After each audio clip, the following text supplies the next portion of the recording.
All right, guys, welcome back to another video. It's your man Jay Wells. This is a full review for the new mobile G3. Now, I started with this screen is because I've had this phone for a very long time, and I've had the same update going since I got the phone new out of the box. So obviously something's definitely wrong. The phone won't update, so that's the end of that. Okay, so I don't know what's going on with the phone, why it won't update to the latest software update that they have on the phone. I think I've tried nearly everything and it will not update. So if you're having the same issue, definitely let me know in the comments. But let's get on to the phone itself. This is a nice, beautiful 5.7-inch 720p display phone. It's 18:9 ratio. They call it the 18, the HD Plus, but it's just a 720p display with the 18:9 ratio. And this is something that you should take note of when you buy this phone. And supposedly it comes in blue and gold, but currently the blue is available, so keep that in mind as well. The phone runs you about $199 before taxes, depending on where you live. That's the U.S. price currently. It has again, 5.7-inch 720p display, 13 megapixel on the front, and a 13 and a 5 on the back. As you can see there, there's a LED flash and a fingerprint reader. On the front here, you've got a flash and some proximity sensors and a speaker. And then on the bottom here, you can see you have a speaker and a mic and a Type-C port. You've got a ridge power button, and you've got a smooth textured volume rockers. SIM tray is up top, and it's clean on this side. The phone has metal chassis on the edges, and the back is this shimmering design with the supposed to be glass, but that's plastic. And I've got glass phones, so this sounds and feels like plastic. So I've been told that it's glass on both sides, but I got the phone in hand and it doesn't feel like glass unless they have a plastic coating over the glass. It's beautiful. I'll give it up. It's beautiful. You can take up to 128 gig card in here. It has 4 gigs of RAM and 64 gigs onboard storage, which is a huge plus. Now, this does have a MediaTek processor inside. So, be mindful of that. My experience with MediaTek processors, they're okay. It depends on which phone it's in. In Sony devices, they're really, really good. In some other devices, they're not. So the first thing I did when I got this phone is I tested out the cameras. And the cameras are, they're good. They're decent. It can record in 4K, which is actually pretty good. The irony of most phones that can record in 4K, they can't play them back 4K video. So you need to have a screen that's eligible for 4K, which right now I think that's just Sony. But other than that, you can post it to your social media. You can do whatever you want to do. I'm running this on MintSim right now. I've tried it with MintSim, LTE all the way. I've tried it with T-Mobile and got LTE all the way. So that's a huge plus. Having LTE in the US on a phone at this price tag, it's not something that's spectacular or groundbreaking because there's other phones out there that cost the same. They have a 1080p display, Snapdragon processors, and they shoot in 4K as well, and they have 4 gigs and 64 gigs of storage. The groundbreaking part is this company bringing this as one of their prime phones to the US.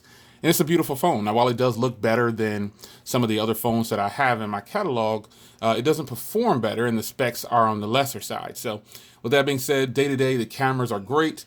The phone itself looks pretty good. And overall, I think you'll be pleased with the cameras.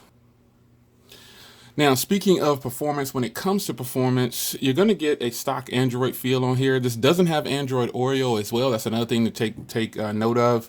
But the performance is okay. When I first got this phone out of the box, there was a lot of, I shouldn't say a lot. There was some lag dealing with certain apps or just the overall experience with the phone. And, it was happening a lot. But now that's toned down. And everything is good.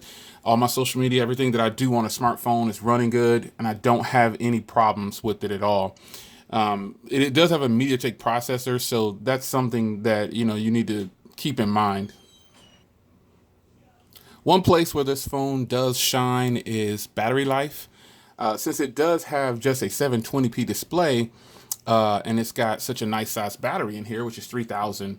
I think you'll be happy with the battery life you get from this thing, and it also has fast charging too. So they're claiming that you can get standby time of 10 days, if your phone was just sitting idle from a full charge. And I believe that to be so. Because I've let this phone sit for a little bit. At first I used it for like 5-6 days straight. I had my main SIM card in here. And then I decided, okay, I need to switch this out and, put my other Mint sim in here so I can get some kind of review going. And, battery life is something that most phones, flagships can't do. They're not doing well at. Companies are not putting good batteries in their phones, and it's unfortunate. It's unfortunate. Some things about this phone, it does have, they're focusing on selfie. This phone does have the facial recognition option on here. Not that I've used it, I just prefer the fingerprint, They're boasting about the dual glass, like I said before. This doesn't feel like glass on the back. It feels like plastic. It even sounds like plastic, right? But overall, the experience with the phone, is good. One thing that this phone has that a lot of other phones that I have in this price range might not have, or it might have it, is NFC. It does have NFC, and that's a good thing, I guess, if you use it. I don't use NFC on here, but, I don't use NFC on a lot of Android phones, except for, I think I use Samsung Pay. And, I don't think I use NFC on hardly any Android phones. I use Apple Pay and Samsung Pay. That's pretty much it. So, how's this phone overall? I can tell you about how good it looks and what the specs are like and all that kind of stuff. In reality, if you buy this phone for $199, you're getting a solid phone. You're not getting top of the line specs, but you're getting some of them. You're getting a fingerprint reader. You're getting a dual camera setup that shoots in 4K. It has portrait mode. You're getting a beautiful screen. And even though it's 720p, that's not a bad thing when you think about it, because the iPhone 8 still has a 720p and it's a screen that costs $700. And this screen is actually more beautiful to me. So that's just me. However, you get somewhat of a lot with this, but for $199, I'm going to be honest and say there's a ton of other phones that I could possibly recommend. You're going to see a lot of people online that got these review units probably saying that this is the best phone, it's the budget king. No, not the budget king and not the best phone for $199. However, it's a good start for the company. What improvements I would like to see for this phone is a 1080p display at 18:9 ratio for the $199 price point. Take out the MediaTek processor, because again, I did have some issues with it. And also, give it a dual speaker setup if you can, or bring back a headphone jack, for that $199 price point. That's something that you could do. But overall, you've got a good package here. But, again, still, there's other phones that I would definitely recommend over this phone in this price range. But this is a great package, and, New Mobile did a great job with the aesthetics of this phone. The cameras, again, like I said before, are not great. I think one of the main things I like about this phone is the way it feels in hand and how big the screen looks, because it's such a small body, and the screen is beautiful.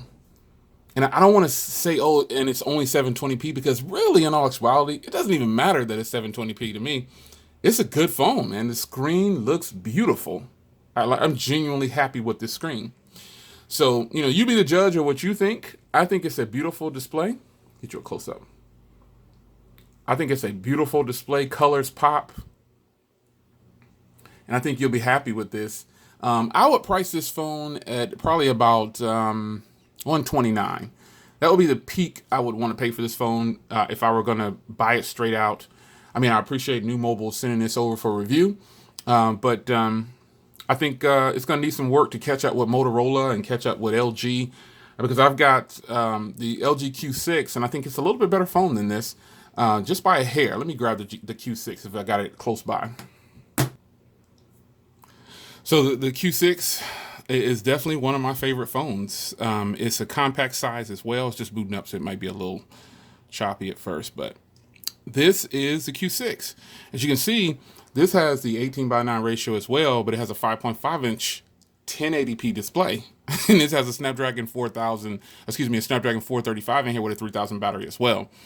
3000 milliamp hour battery as well. And this has a 13 megapixel camera. So you gotta weigh out your options. This phone, I think you can grab it as low as like $100, sometimes, $179. But in retail, when it first came out, it was like $2 something. But I still think this is a decent package compared to this. But that's just me. This is what New Mobile G3 is competing against. We have to go all the way 100 and show what the competition is about. So this phone may not record in 4K, but it's a beautiful, beautiful phone. It's your man Jay Will. The G3 from New Mobile, great phone, $199. That's what it's going to get you. I'll see you guys in the next video. Take care. Yes.